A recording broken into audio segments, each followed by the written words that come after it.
What's up YouTube, we are back here with another video, and a couple of videos ago we blew the transmission in the M3 once again.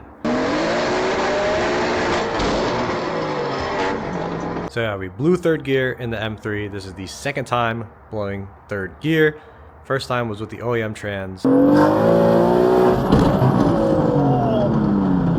And then we replaced that trans with a used one. That used one ended up having a bad synchro, so then we threw in another transmission, and that one lasted 6 months, just like the stock one did on 750 wheel horsepower, and third gear's gone in that one now. So last week I went a couple hours away and picked up a replacement in Kansas, and boom, this is what we got. We have a N54 transmission. So these are known to have a beefier third and fourth gear, so this is what's going to go into the M3 here soon.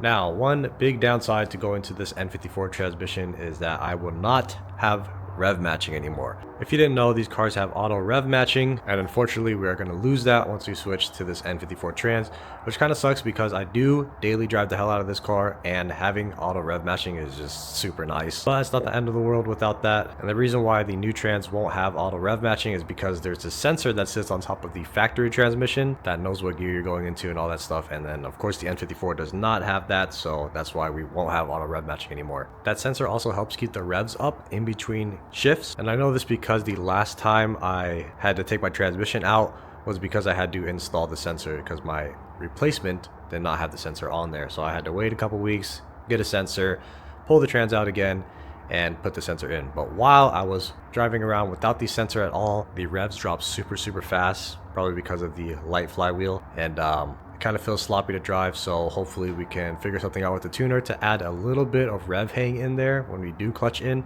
As long as they can do that, then this car would feel nice while driving around. And since we are switching over to a N54 setup, we also have to switch the clutch. Currently I have the spec twin disc P-trim clutch in here, and we are going to a different clutch. I'm about to unbox it and show you guys what we got. Alright, the clutch is unboxed. We're going with a X clutch. This is a twin disc for an N54. As you can see, it is a 9-inch twin disc, and this is with organic plates, so this should be perfect for street, and it should hold the power very good. Hopefully this is better than my spec twin disc, because I really do not like the spec twin disc at all. Hopefully this has less chatter. Hopefully the bite points are better on this clutch. The twin disc that I have right now in the car, it's not that bad to drive. It's just like a lot of chatter, and it randomly bites low, and then sometimes it'll bite normal. It's super weird. So hopefully we don't have that issue with this clutch. And yeah, I'm gonna get all this stuff packed into the M3, and then we're gonna make our way to my buddy's shop, and he's gonna let us use his lift so we can get all this done. All right, M3's on the lift. It is 6:32 right now. About to get started, see how long this takes. Last time I did this, it took me like an hour to pull the trans, and maybe even less. So yeah, it's been a while.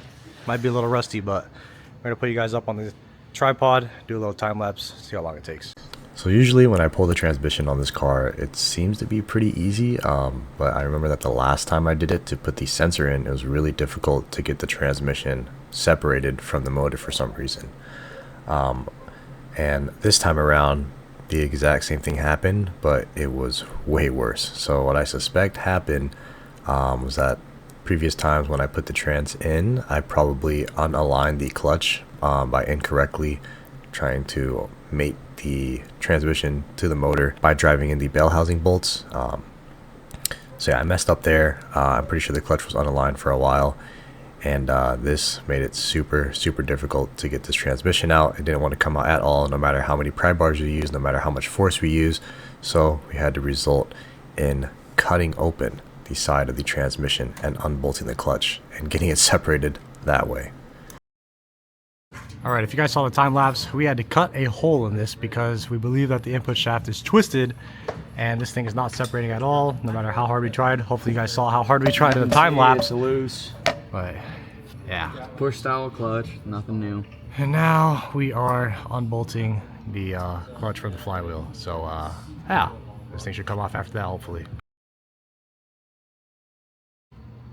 Alright, finally out. Clutch is out as well. Input shaft, good. So our theory here is that the clutch was not aligned, and that's what made it get caught up? I don't know. But it's time to take this off, put on the new flywheel, new clutch setup, and then the new tran's on. All right, now we're trying to get this pilot bearing out of here, or it's not really a pilot bearing, but technically it is. But we're trying to pull this out and then put a new one in there. All right, the clutch is on, everything's torqued to spec. We torqued the flywheel to 88.5, and then all these little bolts for the clutch to 13.5. God motherfucking damn, this shit took forever to get out.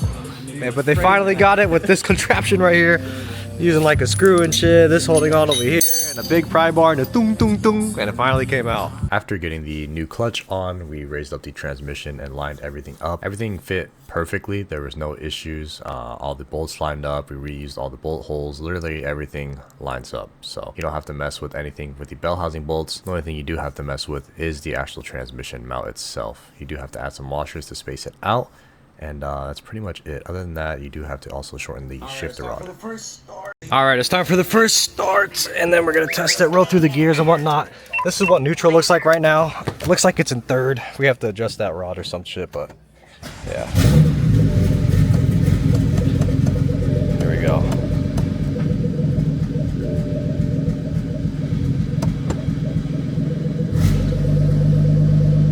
First gear. Second gear, third gear, fourth gear, fifth gear, sixth. That's good.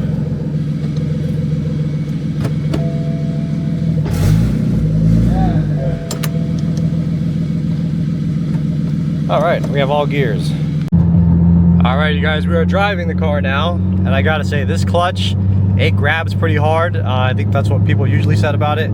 But the chatter, there's like not much chatter at all, which is great. The spec before chattered a lot. This one doesn't really chatter that much. Feels good so far. Feels pretty dang good. And as you can see, no gear indicator right there. We're in fifth right now. So no rev matching, RPMs drop super fast, so driving this car is gonna be like, it's gonna be all right. It's not gonna feel as smooth as it used to, but hopefully I can send like a log to the tuner or something, and they could add a little bit of rev hang just to help out with smoother shifts with just like normal driving and stuff. But yeah, heading home now, and yeah, a lot of unexpected things happened. The trans getting stuck, had to cut the trans open. And then the old pilot bushing bearing type thing in the transmission on the N54. That was a pain in the butt. We finally got that out too.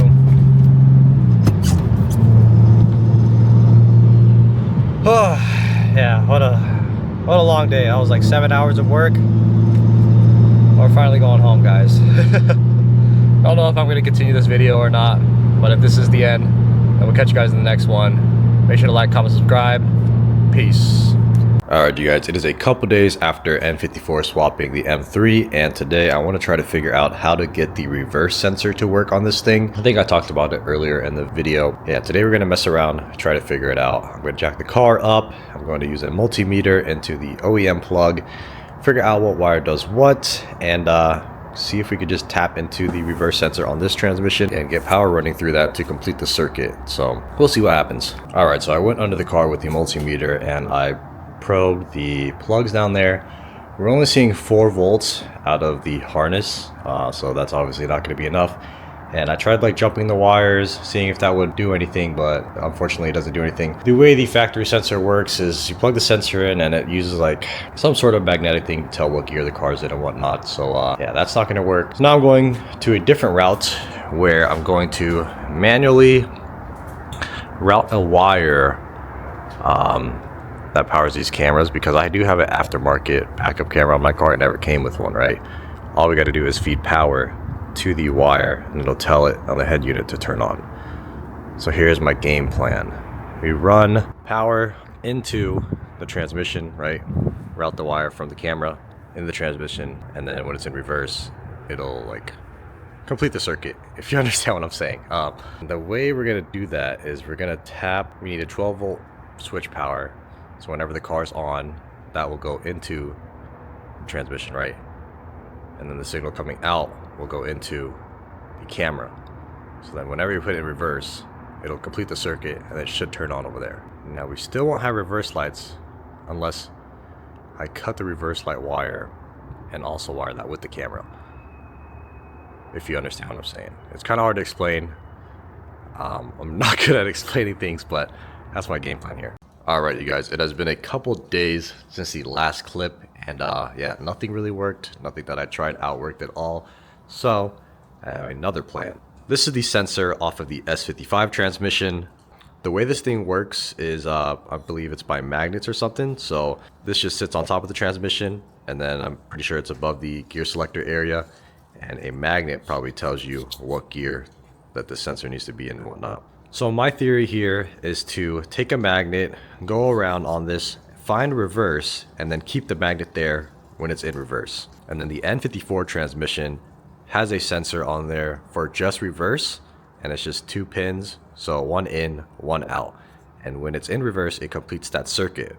So what we're gonna do is snip the ground wire off the harness that plugs into here, and then we'll have a wire running from the ground of the sensor into the N54's one, coming out and back into the car harness, if that makes sense. So then when it's in reverse, it should complete the circuit and pop reverse up, since this thing will be stuck in reverse all the time. So if you understand what I'm saying, this theory should technically work. So I'm going to jack up the car, plug this in, find reverse, keep the magnet there, and then do a little bit of wiring, and hopefully it all works out.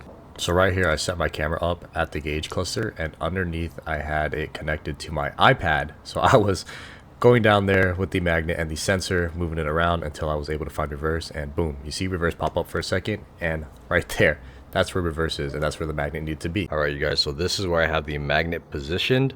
So if you're doing this exact same thing to yours, this is where you want your magnet at. Super glued on there. I'm probably going to throw some tape around it as well, or something else, just to do some like extra precautions on it. But yeah, this should work. Now we just have to snip the ground wire, wire it up to the N54 trans sensor thing, and hopefully this all works out. After throwing it in reverse, it completes the circuit. We'll see.